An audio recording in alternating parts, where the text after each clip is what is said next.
पति, पत्नी और नौकरानी। शीतल और अभिमन्यु की शादी को 5 साल हो चुके थे, लेकिन अभी तक उनका कोई बच्चा नहीं हुआ था। इसकी वजह से शीतल और अभिमन्यु परेशान रहते थे, लेकिन उन दोनों से ज्यादा परेशान थी शीतल की सास, यानी अभिमन्यु की माँ जानकी देवी। जानकी देवी चाहती थी कि जल्दी से जल्दी उनकी गोद में पोता या पोती आ जाए, और इसीलिए वो अपनी बहू शीतल को लेकर एक दिन हॉस्पिटल पहुंची। डॉक्टर मैडम, जरा ठीक से चेक करके बताइए ना। कई बड़े बड़े डॉक्टर को दिखाया है, लेकिन मेरी बहू माँ ही नहीं बन पाती। मैंने शीतल को बहुत अच्छे से चेकअप किया है। देखिए, बात यह है कि शीतल के अंदर माँ बनने की कैपेसिटी नहीं है। ये आप क्या कह रही हैं डॉक्टर साहब? कोई तो इलाज होगा ना, कोई दवाई दे दीजिए। देखिए, कुछ प्रॉब्लम ऐसी होती है जिनका कोई ट्रीटमेंट नहीं होता। आई एम सॉरी टू से, लेकिन शीतल कभी माँ नहीं बन सकती, क्योंकि उसके यूट्रस में अंदर से ही कुछ प्रॉब्लम है। घर आने के बाद क्या हुआ माँ? कहाँ लेकर गई थी आप शीतल को? अरे कहाँ लेकर जाती, डॉक्टर मैडम के पास ले गई थी, लेकिन तेरी बीवी तो कभी माँ बन ही नहीं सकती। मम्मी जी, इसमें मेरी क्या गलती? अगर अंदर से कोई प्रॉब्लम है तो उसमें मैं भी कुछ नहीं कर सकती। जानती हूँ, ये बात डॉक्टर के मुंह से सुन चुकी हूँ। अब दोबारा मेरे सामने इस बात का गाना मत गा। अरे माँ, परेशान होने की जरूरत नहीं है, हम सोचते हैं ना कुछ। अरे क्या सोचेगा तू? जब डॉक्टर कह चुका है कि तेरी बीवी माँ नहीं बन सकती, तो बता क्या सोचेगा तू? कहाँ से लाएगा बच्चा? माँ, ये तो मैं भी नहीं जानता। अभिमन्यु, क्यों ना हम अनाथ आश्रम से एक बच्चा गोद ले आए? क्या फर्क पड़ता है बच्चा हमारा हो या गोद लिया हुआ? आई बड़ी बातें बनाने वाली। क्या फर्क पड़ता है? अरे क्यों फर्क नहीं पड़ता? मुझे इस वंश को आगे बढ़ाने के लिए मेरे बेटे का खून चाहिए, किसी दूसरे का नहीं। लेकिन माँ, अब जानती है कि ये अब पॉसिबल नहीं है। मैं कुछ नहीं जानती। मैं किसी पराये की औलाद को इस घर में अपना पोता या पोती बन के बढ़ता हुआ नहीं देख सकती। मेरा वंश मेरे बेटे के खून से ही आगे बढ़ेगा। लेकिन मम्मी जी, ऐसा कैसे हो पाएगा? आप अच्छी तरह जानती है ना, मेरा और अभिमन्यु का बच्चा नहीं हो सकता। तो मैं अपने बेटे की दूसरी शादी करवाऊंगी, और अपनी दूसरी बीवी से ये मुझे बच्चा पैदा करके देगा। ये आप क्या कह रही हैं माँ? मैं किसी और से शादी नहीं करने वाला। मेरे रहते हुए आप अभिमन्यु की शादी किसी और से करवाएंगी? मम्मी जी, आप ऐसा कैसे कर सकती हैं? तू बस देखती जा बहू, मैं ऐसा कैसे कर सकती हूँ। कुछ दिनों के बाद, अभिमन्यु, मैंने तेरे लिए लड़की ढूंढ ली है। माँ, मैं आपको कितनी बार समझाऊं, मुझे किसी से शादी नहीं करनी है। पहले मेरी बात सुन।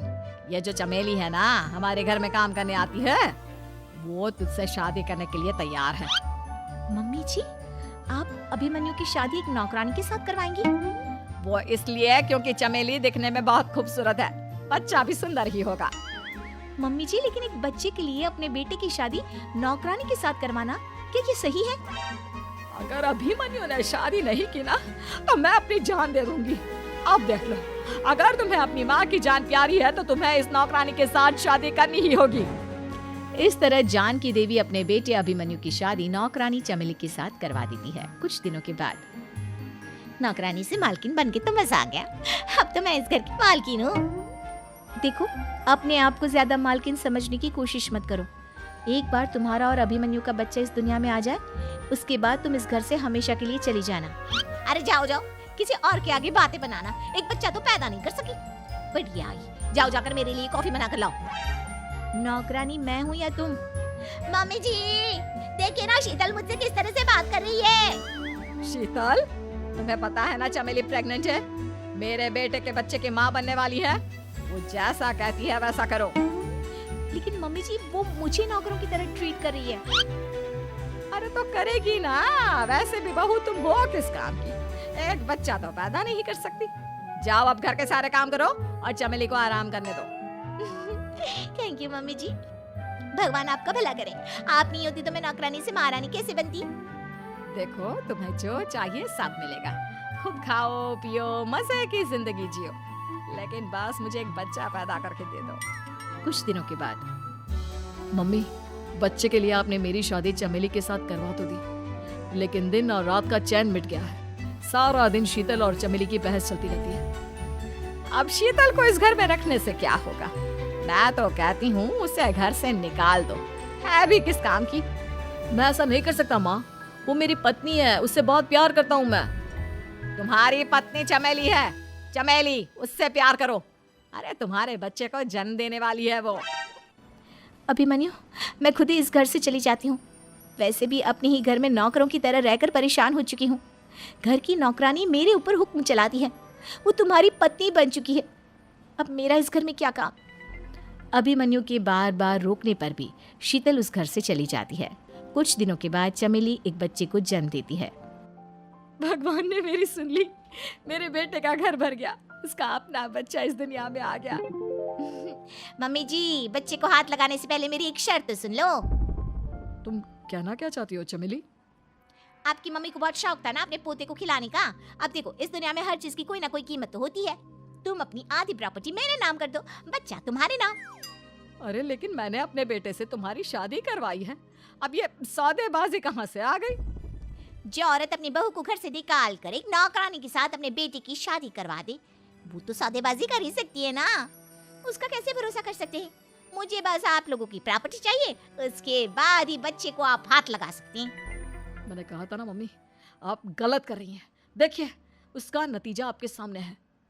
जब शीतल को पता चलता है कि अभिमन्यु और चमेली का बच्चा दुनिया में आ गया है तो वो अपने घर पहुंचती है। अभिमन्यु, कहाँ है आपका बच्चा? क्या मैं उसे देख सकती हूँ? कुछ भी मत पूछो शीतल, माँ की हुई एक गलती हम लोगों पर भारी पड़ रही है। वो नौकरानी अपनी औकात पर आ गई है और अब हमसे अपनी आधी प्रॉपर्टी मांग रही है, वो भी बच्चे के बदले में। एक बात कहूँ अभिमन्यु, आप उससे कुछ भी देने से मना कर दो। अरे कैसी बात कर रही हो? मेरे बेटे की औलाद है उसके पास, ऐसे कैसे मना कर दे? मम्मी जी, वो अभिमन्यु का बच्चा नहीं है, वो चमेली और उसके बॉयफ्रेंड का बच्चा है। ये तुम क्या कह रही हो शीतल? ये देखिए वीडियो। चमेली और उसका बॉयफ्रेंड आपस में बातें कर रहे हैं कि उन दोनों ने मिलकर आपको बेवकूफ़ बनाया है और अब इस बच्चे के बदले आपसे प्रॉपर्टी भी हड़प लेंगे। हे भगवान, ये मुझसे क्या हो गया? ना तो बच्चा मिला और अपने बेटे की नौकरानी के साथ शादी करवा दी, सो अलग। अब क्या होगा? मुझे माफ़ कर दो शीतल, मेरी वजह से तुम्हें बहुत तकलीफ हुई है। अभिमन्यु, मैंने कहा ना, उस नौकरानी को उसके बच्चे सहित इस घर से बाहर निकाल दो। लगता है मेरे अभिमन्यु का बाप बनने का सपना अधूरा ही रह जाएगा। अभिमन्यु, अपनी मम्मी से कहो कि परेशान ना हो। आपको याद है एक बार हम एक IVF सेंटर गए थे, मैंने फिर से वहाँ जाकर बात की थी और आपको पता है इस बार मैं प्रेग्नेंट हूँ, क्योंकि हमने वहाँ पर प्रोसीजर करवाया था जिसकी वजह से मैं प्रेग्नेंट हो गई थी और इस बात का पता मुझे बस कुछ महीने पहले ही लगा है। हमारा बच्चा इस दुनिया में आने वाला है अभिमन्यु। मुझे माफ़ कर दो शीतल बहू, मुझसे बहुत बड़ी गलती हो गई। कोई बात नहीं माँ, लेकिन अब हमें उस धोखेबाज नौकरानी को इस घर से बाहर निकालना है और इस घर की मालकिन को वापस घर लाना है, वो भी अपने बच्चे के साथ।